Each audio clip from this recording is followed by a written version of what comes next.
కొన్ని మాటలు తెలియజేసుకున్న అనంతరం లైవ్ ద్వారాగా మరో సందేశాన్ని కూడా మనం విందాం. 12 ముగించుకున్న అనంతరం కేక్ కటింగ్ చేసుకొని, అలాగే మీ కొరకు స్వీటు అవన్నీ ఉండి, అలాగే టీ కూడా రెడీ చేశారు, అవన్నీ తీసుకుందాండి. ప్రియమైన దేవుని వల్ల మీరు ఒక విషయం గమనించుకోండి. మనం కొద్ది మంది ఉన్నామనే బాధ మీలో ఎవరికన్నా ఉండొచ్చాము. ఎందుకంటే ఇవాళ సమాజంలో కానీ ఎక్కడన్నా కానీ ఒంటరితనం అనేది అంత బాగోదు. మనం తల్లి గర్భంలో ఉన్నప్పుడు ఒంటరిగా ఉన్నావా, లేకపోతే డజన్ మంది ఉన్నారా? తల్లి గర్భంలో ఉన్నప్పుడు ప్రతి ఒక్క మనిషి ఒంటరిగా ఉండారా, లేకపోతే డజన్గా ఉండారా? ఒక్కళ్ళే ఉంటారు. ఆ ఒక్కళ్ళకు తోడు ఉన్నారు దేవుడు. ప్రాణంతో ఉన్న తల్లి దేవుడు. ఈ సృష్టి ఇది మొత్తం ఒక తల్లి గర్భంలో బిడ్డకుంటుంది. మరి వాళ్ళ సమాజంలో మనం ప్రార్థనకి వెళ్ళాలన్నా కూడుకోవాలన్నా కూడా జనాన్ని ఎందుకు ఆలోచన చేస్తున్నారు అంటే సమాజం వాక్యం గురించి ఆలోచించే పరిస్థితి లేదు. వాళ్ళ దేని గురించి ఆలోచించే పరిస్థితి? జనం ఎక్కడ మంది ఉంటే అక్కడ ఏదో భక్తి అనుకుంటున్నారు. భక్తి అంటే ఏంటి? అసలు యేసుక్రీస్తు వారు భూమి మీదకి ఎందుకు వచ్చాడు? అసలు ఈ కాలాన్ని విడగొట్టాల్సినంత పనే వచ్చింది. 2 విషయాలు మీకు తెలియజేస్తాను. తెలియజేసిన అనంతరం తండ్రి గారు లైవ్ ద్వారా మనందరూ ఎబ్రిల్ రాసిన పత్రికలో ఒక మాట అంటున్నారు, చూడండి. ఎబ్రిల్ రాసిన పత్రిక 1వ అధ్యాయం, ఎబ్రిల్ రాసిన పత్రిక 1వ అధ్యాయం 1, 2, 3 వచనాలు చదువుకుందాం. ప్రియమైన దేవుని వల్లారా, వాక్యాలు అందరూ తీయండి. ఎబ్రిల్ రాసిన పత్రిక 1వ అధ్యాయం 1 నుంచి 3 వచనాలు వరుసగా మనం చదువుకుందామండి. పూర్వకాలమందు నానా సమయములలో నానా విధములుగాను ప్రవర్తల ద్వారా తన పితరులతో మాట్లాడిన దేవుడు ఈ దినముల అంతమందు కుమారుని ద్వారా మనతో మాట్లాడాను. ఇంకా ఆయన ఆ కుమారుని సమస్తమునకు వారసులుగా నియమించును. ఆయన ద్వారా ప్రపంచములను నిర్మించును. ఆయన దేవుని మహిమ యొక్క తేజస్సును, ఆయన తత్వం యొక్క ముక్తిమంతనై ఉండి తన మహత్తు గల మాట చేత సమస్తమును నిర్వహించుచు పాపముల విషయములలో శుద్ధీకరణ తానే చేసి దేవదూతల కంటే ఎంత శ్రేష్టమైన నామము పొందినో వారి కంటే అతి శ్రేష్ఠుడై ఉన్నత లోకమందు మహామహుడగు దేవుని కుడిపాశమును కూర్చుండెను. ప్రియులారా, ఇక్కడ ఒకటి మనం ఆలోచిస్తే, ఈ దినముల అంతమందు, ఏ దినముల అంతమందు? ఇప్పుడు యేసుక్రీస్తుల వారు వచ్చి ఎన్ని సంవత్సరాలు అవుతుంది భూమి మీదకి వచ్చి? 2025 సంవత్సరాలు. అంత ముందు కాలం ఉందంటే కాలం అంత ముందు కూడా ఉంది. యేసుక్రీస్తుల వారు వచ్చి 2025 సంవత్సరాలే కదా, మరి అంత ముందు కాలం ఉంది కదా. అంటే యేసుక్రీస్తుల వారు ఇప్పుడే కదా దేవుడు అన్న భావన మనకి అనేక సందర్భాల్లో మనం వింటుంటాం. ప్రియమైన దేవుని వల్ల అంటే పూర్వకాలం ముందు ఎవరితో మాట్లాడాడు? యేసుక్రీస్తుల వారు భూమి మీదకి వచ్చేసేసి మాట్లాడిన దినములు అంతే దినములు అన్నాడు. అంటే అంత ముందు ఎవరితో మాట్లాడాను అంటున్నాడు? పూర్వకాలమందు నానా సమయములలో నానా విధములుగా ప్రవర్తల ద్వారాగా మన పితరులతో, అంటే ప్రవక్తలు ఎవరు? ఇర్మియా గారు గాని, యెషయా గారు గాని, ఏమండి ఆమోస్ గారు గాని, జపన్యా, ఇలాగా ఎంతో మంది ప్రవక్తలు ఉన్నారు. మరి పితరులు ఎవరు అంటే పితరులు ఎవరు అని అంటారు? పితరులు అబ్రహాం గారు గాని, ఏబు గారు గాని, మోషే గారు గాని, ఇంకా ఇస్సాక్ గారు గాని, వీళ్ళంతా ఎవరు? పితరులు. అంటే ఒకనాడు ఈ పూర్వకాలం ముందు నానా సమయంలో ఎవరెవరితో మాట్లాడాడు? ప్రవర్తల ద్వారా మాట్లాడాడు, పితరులతో మాట్లాడాడు. ఈ దినముల అంతమందు అంటే కొన్ని అంతమైపోయే దినాలు ఉన్నాయని ముందుగా దేవుడు చెబుతున్నాడు. చూడండి ఇక్కడ. అంటే యేసుక్రీస్తులు వారు భూమి మీదకి వచ్చిన తర్వాత కాలాన్ని ఇడిపోయింది ఏంటి? మనం ఏదైనా పుట్టామనుకోండి, మన తల్లిదండ్రులకి మనం ఏమవుతాం? బిడ్డగా ఉంటాం. లేదేదన్నా మన యొక్క ఆస్తులకి వారసులు అవుతాం. గుర్తుపెట్టుకోండి, మనం పుట్టామనుకో, మన తల్లిదండ్రులకి ఏమైనా ఆస్తులు ఉన్నాయి అనుకో, ఆ ఆస్తులకు వారసులు అవుతాం. అంతే కదా. ఇప్పుడు ఒక తండ్రికి ఒక 5 ఎకరాలు లేదా బంగారము లేదా రకరకాల ఇళ్ళు ఇవన్నీ ఉన్నాయి అనుకో, వాళ్ళ పుట్టిన బిడ్డ ఏమవుతాడు? ఆ కుటుంబానికి వారసుడుగా ఉంటాడు. అండు వాళ్ళకి ఏంది? హక్కుదారుడు అవుతాడు. కానీ యేసుక్రీస్తుల వారు ఏ హక్కుదారుడు అయ్యారో చూడండి. యేసుక్రీస్తుల వారు భూమి మీద సర్వజనం కోసం భూమి మీదకి వచ్చిన తర్వాత ఆయన ఏ హక్కుదారుడు అని చెబుతున్నాడు చూడండి. 2వ వచనం, ఈ దినముల అంతమందు కుమారుని ద్వారా మనతో మాట్లాడిను ఆయన కుమారునికి సమస్తమును వారసునిగా నియమించాడంట. ఏంది? సమస్తానికి. ఇప్పుడు భూలోకం ఉందా, పరలోకం ఉందా, పాతాళలోకం ఉందా? దీనితో పాటు దేన్ని ఆయన కుమారుడుగా అన్నిటికీ సర్వాధికారం ఇచ్చాడు? కాలానికి కూడా ఆయనే. ఎందుకు? ప్రతి ఒక్కరికి తెలియాలి. ఈ భూమి మీద పుట్టే ప్రతి ఒక్కరికి క్రీస్తు శకం, క్రీస్తు పూర్వం. క్రీస్తు శకం, క్రీస్తు పూర్వం అంటే క్రీస్తు పుట్టక ముందు ఉన్న సంగతి, క్రీస్తు పుట్టిన సంగతి ప్రతి ఒక్కరికి తెలియాలని చెప్పి యేసుక్రీస్తు వారిని ఏం చేసాడు అంటున్నాడు? మధ్యవర్తిగా చేశాడంట. చూడండి, ఆ మధ్యవర్తి అన్న మాట కూడా ఒక్కసారి చూడండి. 9వ అధ్యాయం 26వ వచనం. ఆయన అసలుకి ఏమండి? ఒకసారి చూడండి, హెబ్రీయులకు రాసిన పత్రిక 9వ అధ్యాయం 26వ వచనం చదవండి. 26వ వచనం. అట్లైన ఎడల జగత్తు పునాది వేయబడక మొదలుకొని ఆయన అనేక పర్యాములు శ్రమ పడవలసి వచ్చును. అయితే ఆయన యుగముల సమాప్తి యందు తానే బలిగా అర్పించుకున్నట్టు వలన పాప నివారణ చేయుటకై ఒక్కసారి ప్రత్యక్షమైను. అంటే ఎన్నో సార్లు ఈ భూమి మీదకి వచ్చాడు కానీ శరీరంతో రాలా. మన పితరులు ఉన్నప్పుడు గాని, ప్రవర్తనలో ఉన్నప్పుడు గాని, వీళ్ళందరూ ఉన్నప్పుడు యేసుక్రీస్తులు మరి ఎన్నో సార్లు శ్రమ పడాల్సి వచ్చింది. కానీ ఏమంటున్నాడు? అట్లైన ఎడల జగత్తు పునాది వేయబడినది మొదలుకొని ఆయన అనేక పర్యాయములు శ్రమ పడాల్సి వచ్చును.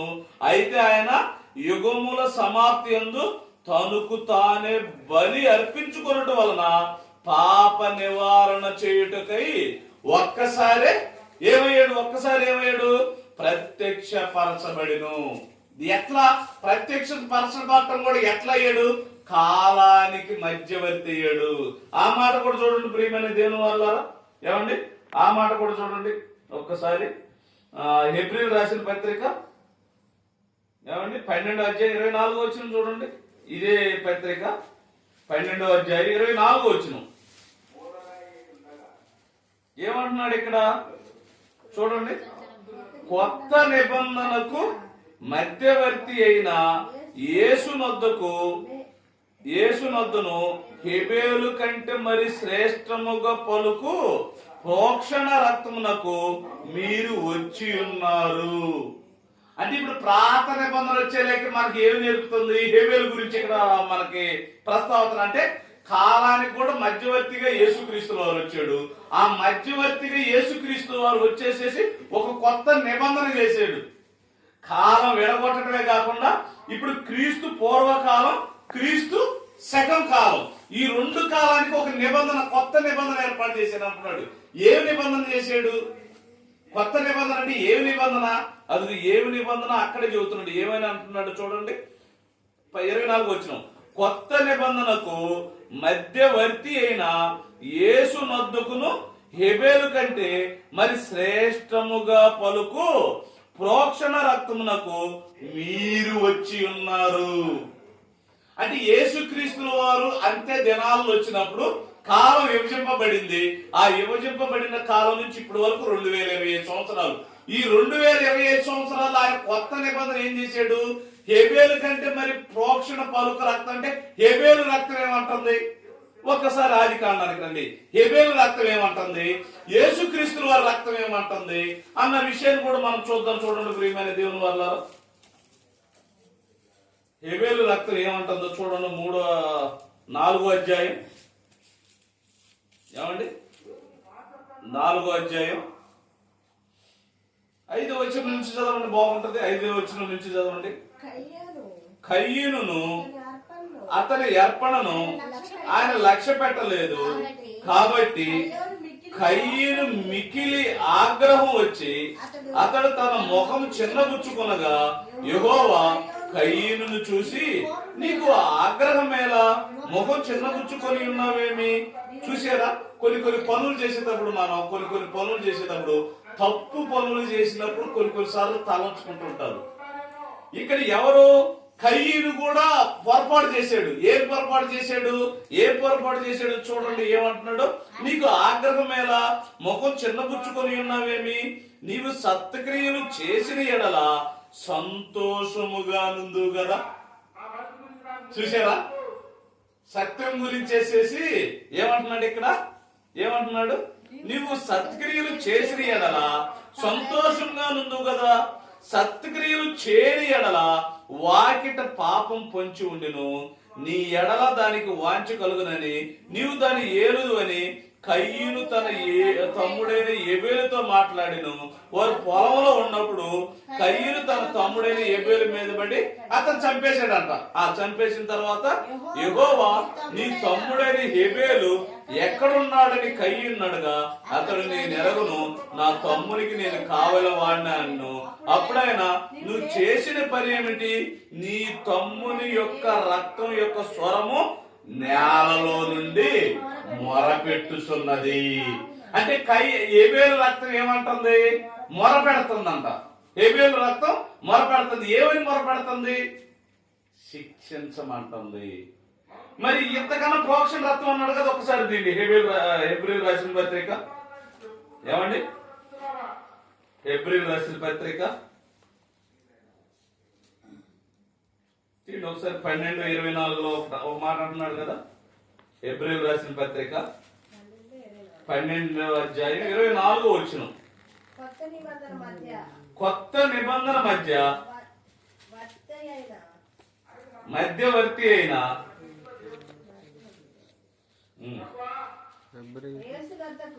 యేసునందుకు హేబేలు కంటే మరి శ్రేష్టముగా పలుకు ప్రోక్షణ రక్తమును మీరు వచ్చి ఉన్నారు. అంటే హేబేలు రక్తం ఏమంటుంది? శిక్షించమంటుంది. మరి యేసు రక్తం ఏమంటుంది? క్షమించమంటుంది. అంటే కాలానికి మధ్యవర్తిగా వచ్చిన యేసుక్రీస్తుల వారు అంటే కాలము ద్వారా మనకి ఏమి గుర్తు చేస్తున్నాడు? ఇప్పుడు 2025 సంవత్సరాల నుంచి యేసుక్రీస్తుల వారు ఈ మాటల ద్వారా ఏమి గుర్తు చేస్తున్నాడు ప్రజలందరికీ? క్షమించు, క్షమించు, క్షమించు. 2025 సంవత్సరాల నుంచి మధ్యవర్తిగా వచ్చి కాలాన్ని విభజించేసి క్షమించు క్షమించు అంటే ఎవరన్నా గాని క్షమాపణ కలిగి ఉంటున్నారా? ఎట్లుంటున్నారు? ఇవాళ సమాజంలో చూడండి. ఇప్పుడు దాకా స్కిట్ ఉంది కదా. బాబాయ్ నిద్రపోతున్నావా? నేను ఇప్పుడు స్కిట్ చూపించారు కదా. స్కిట్ చూపించిన తర్వాత ఆ స్కిట్ ద్వారా ఏం చెబుతున్నారు? వీళ్ళలోనూ పిల్లలైనా లేదా మగ పిల్లాడైనా మొట్టమొదటి పిల్లలకి ఏం నేర్పుతున్నారు? భక్తి నేర్పట్ల. ఎందుకు పిల్లలు అలాగ అయిపోతున్నారు? ఎందుకు తల్లిదండ్రులు కూడా అలాగ అయిపోతున్నారు? మొట్టమొదటి మన పిల్లలకు మనం ఏం చేస్తున్నాం? మొట్టమొదటి నువ్వు చదువు. ఈ చదువు నేర్పించి ఆ చదువు క్రమంలో ఏం జరుగుతుంది? చదవలేని తన కొంత ఇంకొకటి వచ్చేసేసరికి నిందలు అపనిందలు వేసేసి వాడు మానసికంగా తప్పుదోవలో పడిపోతున్నారు. ఏమి చేయలేని పరిస్థితి, పెద్దలు చెప్పుకోలేని పరిస్థితి, అలానే అక్కడ చెప్పుకోలేని పరిస్థితి. చివరికి ఏం చేస్తున్నారు? వాళ్ళు ఒక నిర్ణయం తీసేసుకుంటున్నారు. కానీ యేసుక్రీస్తు వారు ఈ భూమి మీదకి వచ్చిన తర్వాత ఏమి నేర్పిస్తున్నాడు? హేబేలు కంటే మరీ శ్రేష్టం అంట. హేబేలు ఏమి నేర్పించాడు? కయ్యూను ఏమి నేర్పించాడు? హేబేలు మీద పడి చంపేసేసిన తర్వాత హేబేలు ఏమంటున్నాడు? ఇదిగో శిక్షించు. ఆయన రక్తం మొరపెడుతుంది. కానీ యేసుక్రీస్తు వారి రక్తం ఏమంటుంది? క్షమించు. అంటే 2025 సంవత్సరాల నుంచి చేసేసి ఈ ప్రపంచంలో ఉన్న మనుషులందరినీ క్షమించమంటుంది అన్నది ఏదన్నా ఉందంటే ఈ భూమి మీద మనుషులు ఎవరు క్షమించట్లా. 2025 సంవత్సరాల నుంచి చేసి మనుషులు ఎవరు క్షమించరా. కోపానికి కోపం, మాటకు మాట, కక్షకు కక్ష. ఇప్పుడు మన ప్రార్థన కూడా ఉంటాయి కదా, ఇప్పుడు క్షమాపణ ఎక్కడైనా దొరుకుద్దా, పోయే కాడే దొరుకుద్దా? క్షమాపణ ఆడ దొరుకుద్ది? యేసు క్రీస్తు వారి రక్తం ద్వారా క్షమాపణ దొరికింది. ఆయన రక్తం ద్వారా క్షమాపణ ప్లస్ నువ్వైనా నేనైనా ప్రతి ఒక్కరు ఏం చేయాలి? క్షమా కలిగిన హృదయం కలిగి ఉండాలి. అది లేకుండా మనం ఏం చేసినా కూడా ఏమవుతుంది? అదే అంటున్నాడు. మళ్ళీ ఒకసారి చదవండి 12వ అధ్యాయం 24 వచనంలో ఇక్కడ ఏమంటున్నాడు? ఇంకా పైన 23 నుంచి చదవండి. పరలోకమందు రాయబడి ఉండా జ్యేష్ఠుల సంఘమునకు వారు మహోత్సవమునకు అందరికి న్యాయాధిపతి అయిన దేవుని యొద్దకును సంపూర్ణ సిద్ధి పొందిన నీతిమంతుల ఆత్మ యొద్దకును కొత్త నిబంధనకు మధ్యవర్తి అయిన యేసు నొద్దకును హేబేలు కంటే మరి శ్రేష్టముగా పలుకు ప్రోక్షణ రక్తమునకు మీరు వచ్చి ఉన్నారు. మీకు బుద్ధి చెప్పుచున్న వానిని నిరాకరించున్నట్లు చూచుకొనుడి. వారు భూమి మీద నుండి బుద్ధి చెప్పిన వానిని నిరాకరించి తప్పించుకుపోయిన ఎడల పరలోకము నుండి బుద్ధి చెప్పుచున్న వానిని విసర్జించు మనం తప్పించుకొనకపోతే మరి నిశ్చయము కదా. అంటే ఇప్పుడు 2020 సంవత్సరాల నుంచి ప్రతి తరానికి యేసుక్రీస్తుల వారి రక్తం, యేసుక్రీస్తుల వారి మాట, యేసుక్రీస్తుల వారి బైబిల్లో చెప్పబడిన ప్రతి మాట ప్రతి ఒక్కరికి తెలియజేయబడుతుందా? ఇప్పుడు కొత్త సంవత్సరం వస్తుందంటే ఏం తెలుస్తుంది? ఇప్పుడు హ్యాపీ న్యూ ఇయర్ అని అనుకుంటున్నారు. ఎక్కడి నుంచి వచ్చింది హ్యాపీ న్యూ ఇయర్? ఇప్పుడు రేపు డాన్స్ చేసి మన డేట్ ఆఫ్ బర్త్లు మారుతాయి, రేపు డాన్స్ చేసి బొళ్ళు మోడల్ మారుతాయి, అన్ని మారుతాయి. ఈ ప్రపంచంలో ఉన్న ప్రతి ఒక్కరికి మారుతుంది. ఎవరిని బట్టి? యేసుక్రీస్తులు వారిని బట్టేసేసి అంత్య దినముల చివరి దినములు వచ్చేసి ఏం చేశాడు? కాలాన్ని విభజించాడు. కాలాన్ని విభజించేసి అక్కడ ఏమంటున్నాడు? కొత్త నిబంధనకు మధ్యవర్తిగా, అంటే కొత్త నిబంధన ద్వారా మధ్యవర్తిగా ఉండి ఏం నేర్పిస్తున్నాడు? క్షమించు. అంటే క్షమాపణ గుణం ఎవరిలో లేదా? ఎవరిలో లేదు. ఆయన 2020 సంవత్సరాల నుంచి ప్రతి తరం వారికి క్షమించు క్షమించు క్షమించంటే క్షమాపణ గుణం రాదు. అంత పోటీలే, ప్రార్థనలకు పోటీలే. ఇప్పుడు పోటీలు పడి ఒక్కొక్కడు పరుగులు తెస్తుంటారు కదా, ఒక్కొక్కటి చేస్తారు. ఈ సంవత్సరంలో మనం ఎన్ని పాపాలు చేసి ఉంటాం? మనం ఈ సంవత్సరంలో నోటి ద్వారా గాని, కాంటుల ద్వారా గాని, మాటల ద్వారా గాని, కనుచూపుల ద్వారా గాని ఎన్ని పాపాలు చేసి ఉంటాం. ఇదిగో ఇక వచ్చే ఈ కొత్త సంవత్సరంలో యేసుక్రీస్తుల వారి రక్తాన్ని మనం తాగుతున్న మనం యేసుక్రీస్తుల వారిల క్షమాపణ కలిగే హృదయం కలిగి ఉంటున్నామా? ఏమండి? చూడండి, మరొక మాట చూడండి. 1 తిమోతి రాసిన పత్రిక 2వ అధ్యాయం 5వ వచనం ఒక మాట అంటున్నాడు. చూడండి, చివరిగా ఈ మాట చూసుకుందాం అండి. 1 తిమోతి రాసిన పత్రిక 2వ అధ్యాయం 5వ వచనం చూడండి. దేవుడొక్కడే దేవునికి నరులకు మధ్యవర్తియు ఒక్కడే, ఆయన యేసుక్రీస్తునందు నరుడు, ఆయన అందరి కొరకు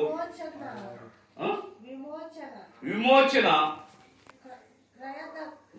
మొక్కలు మొక్కలుగా చదువుతుంది, ఏం చేస్తారు? సరిగ్గా చదవండి, మొక్కలు చదవండి. 1 తిమోతి రాసిన పత్రిక 2వ అధ్యాయం 5వ వచనం. దేవుడు ఒక్కడే దేవునికి నరులకు మధ్యవర్తి అయి ఒక్కడే, ఆయన క్రీస్తు యేసును నరుడు, ఈయన అందరి కొరకు విమోచన క్రయధనముగా తన్ను తానే సమర్పించుకొనును.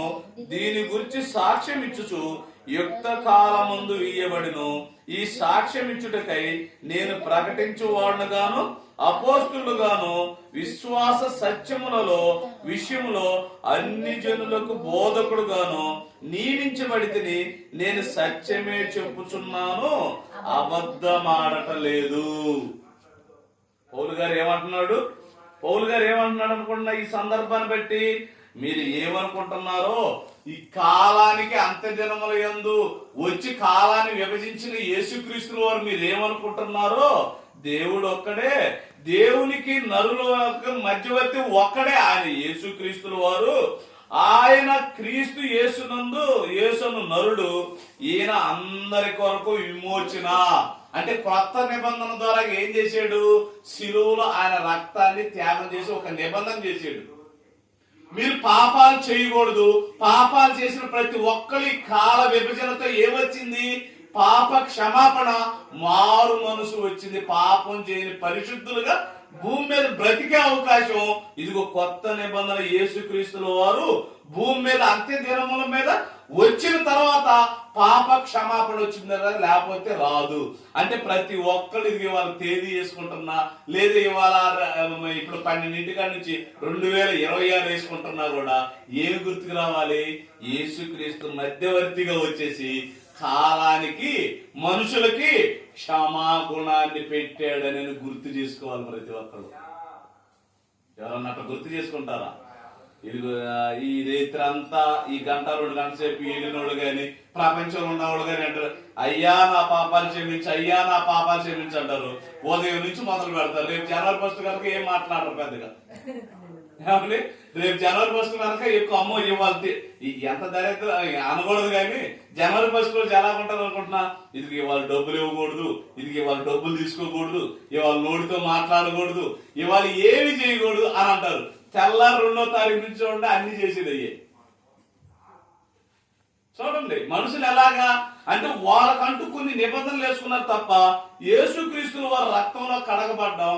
ఆ రక్తం ద్వారాగా ఇది మనకు కొత్త సంవత్సరం ద్వారాగా మనకు మంచి జీవితాన్ని దేవుడు ఇస్తున్నాడు.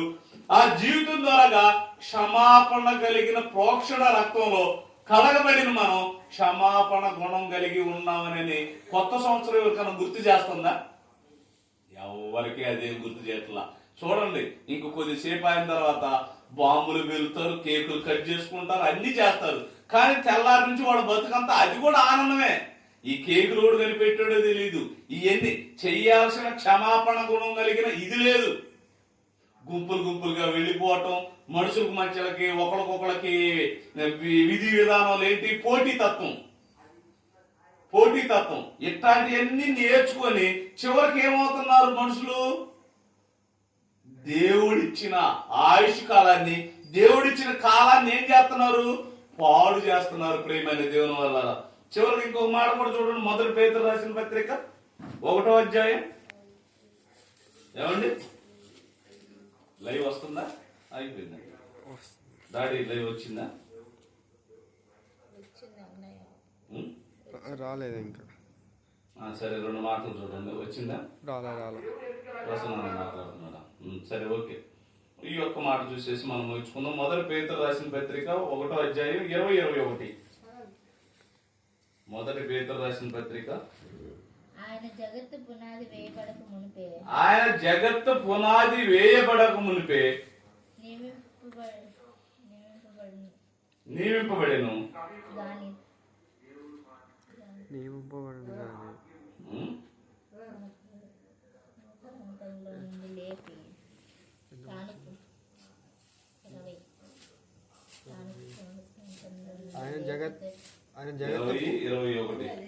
ఆయన జగత్తు పునాది వేయబడక మునిపే నియమింపబడి కానీ తను మృతుల్లో నుండి లేపి తనకు మహిమనిచ్చిన దేవుని ఎడల తన ద్వారా విశ్వాసులైన మన నిమిత్తం కడవరి కాలమందు ఆయన ప్రత్యక్షపరచబడిను. చూసారా? అంత్య దినములంటే ఏ కాలం అది? అంత్య దినముల ఏందంటే ఏ కాలం అని చెబుతున్నాడు ఇక్కడ. ఏమండి? కడవరి కాలమందు. కడవరి కాలం అంటే ఈ కాలంలో నీ బ్రతుకులో ఒకనాడు ఆదాములకైతే ఏ కాలం అది?